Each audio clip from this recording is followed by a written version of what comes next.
Hey everyone, welcome to Slater's Wrist Game. Today we're going to do a review of the Invicta vintage mechanical skeletonized watch. This is model number 37966. But before I get started, I'd like to thank everybody for watching the video. Please continue to comment, like, and subscribe, and also follow me on Instagram, okay? But yeah, this is a good one. So unboxed this a couple of months ago. Looks very good. I was looking for, this is actually, I bought this for someone else, but they wanted me to go ahead and do a review on it. So we're gonna go ahead and review this one. But we're gonna start with the specs. So this one is model number 37966. This has a 42 millimeter case. The lug is 49 millimeters. And the height is only 12 millimeters. So this obviously looks like a dress watch, and with those specs, those are good specs for a dress watch. The lug width is 22 millimeters at the top, and it tapers to 20 millimeters at the clasp. And you see this sign clasp here. We got the Invicta logo here and the Invicta name here. So good looking watch. Definitely more on the dressy side. It has this skeleton dial, and it is a mechanical watch. The movement is a JSD006J. This is a Chinese mechanical movement. And this watch is also 100 meters water resistant. All right, so I think this is great. And a little bit about the vintage collection. So Invicta is primarily known for their Pro Diver, and they have other collections, but they now have this vintage collection. So these watches tend to be 42 millimeters or less, and they have more of a vintage look to them. It's a very good collection that a lot of people don't collect enough of. I'm not sure how long it's been around, but let's just go ahead and look at the crystal. The crystal is a flame fusion crystal, which is basically a mineral crystal with a thin layer of sapphire. I think it is a good crystal. They typically work out very well.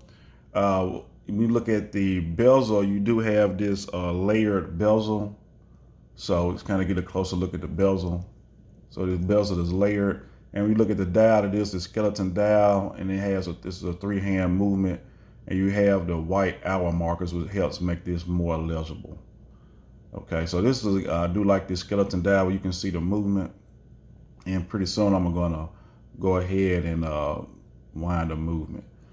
But yeah, looks pretty good here. We look at the bracelet. You have a 5-link bracelet. So the outer parts of the link, and it kind of has like a satin finish. Then you got this high polish finish on other parts of the bracelet. So it has, I always like that. You had this clasp with the sign, like I said earlier, standard clasp, and then you can see the movement here. So good looking movement. This watch has hollow end links, so you can see where the metal is folded over for the hollow end links. Now I paid $49.99 for this watch. Actually, before the video, I saw the cheapest price was like $89.99. So I think normally this watch sells for like $100, but I was able to pick it up for $49.99. I think this watch looks good. You see it, this watch here has a case that is curved downwards, which definitely helps with the comfort. The watch has a push-pull crown, and it is not a signed crown. So I think it's, like I said, a pretty good watch. This watch here has a combination of different finishes. I think it's finished very well. You have some satin finishes and some high polish finishes in certain places. But I think there's enough contrast on the dial where this is legible. This watch comes in 3 colorways, but this particular colorway is the one that sold out first. So this was the most popular version. But I do love the bracelet.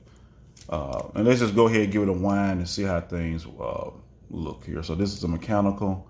I don't think you can overwind a mechanical. Some people have asked that in the comment section. Normally you just give it a few turns until it just simply stops. Right now you can see the movement is already starting. You can already see it going. And I'm not sure about the power reserve. I think it's close to 40 hours on the power reserve. And the movement is a Chinese movement, the JSD006SJ mechanical movement. And like I said, I have a few mechanicals. They're all Invictas. But before I buy more expensive mechanical, I kind of want to learn more about them So to get a mechanical movement with a skeleton dial at $50, I think that's a great deal on this one. The sweep of the second hand is pretty smooth. I think this watch is a 20 jewel movement. I believe it is a 3 hertz movement, 20 jewel movement. I do know that. So that's it. I just kind of wanted to go over some things. I do love the display case back here. Get a good look at this again. It is a dress watch. It is 100 meters water resistant at an affordable price. Even at $100, I think this is a great watch. And I think Invicta is a great brand. So I just wanted to kind of share my thoughts with it. But my final thoughts, I guess the top pros for this one is 100 meters water resistance and just the overall look and the bracelet. I think the cons to it, it just doesn't have a screw down crown, and it doesn't have solid end links, but of course those things would make it more expensive. But overall, I think it's a good value. I think more people need to look at the Invicta Vintage Collection. So I think it's pretty good. So that concludes this video. Please continue to comment, like, and subscribe, and I will bring you another video soon. All right, thanks, and enjoy your day.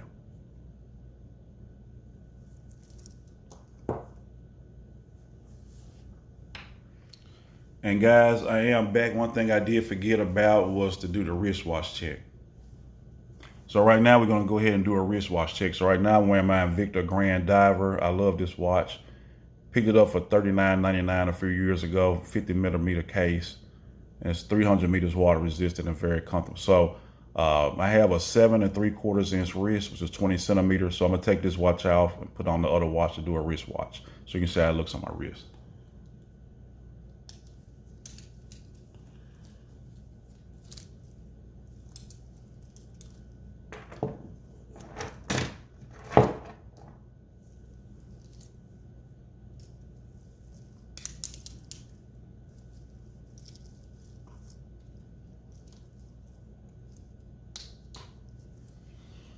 Okay guys, so here is the wrist shot. My wrist is 7 3/4 inches, which is 20 centimeters. So here's what it looks like on my wrist. Just go ahead and do a wrist turn so you guys can get an idea of what it might look like on your wrist. This 42, I think, is a good size that'll work for people, even if your wrist is small as 6.5 inches.